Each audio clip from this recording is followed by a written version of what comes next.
भाजपच्या प्रदेशाध्यक्षपदासाठी आता प्रवीण दरेकर यांच्या नावाची देखील चर्चा सुरू झाली आहे। रवींद्र चव्हाण यांच्यासह प्रवीण दरेकर यांच्या नावाची ही चर्चा सुरू झाली आहे। सूत्रांकडून ही माहिती कळते आहे।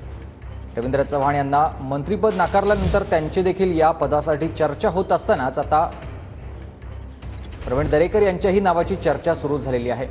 रवींद्र चव्हाण यांच्यानंतर प्रवीण दरेकर यांच्या ह्या नावाची चर्चा सध्या सुरू झालेली आहे भाजपच्या प्रदेशाध्यक्षपदासाठी आणि सूत्रांकडून ही माहिती कळते आहे।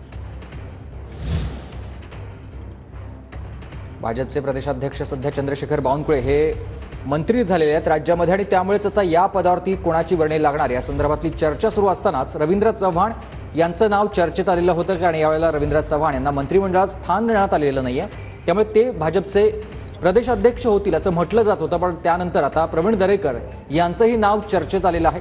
त्यामुळे आता रवींद्र चव्हाण की प्रवीण दरेकर कोण भाजपचा प्रदेशाध्यक्ष होणार हे देखील पाहणं तितकंच महत्त्वाचं असेल। रवींद्र चव्हाण यांच्यासह प्रवीण दरेकर यांच्याही नावाची चर्चा सुरू झाली आहे। विवेक गावंडे माझे सहकारी आपल्याला या सगळ्या संदर्भात माहिती देतील।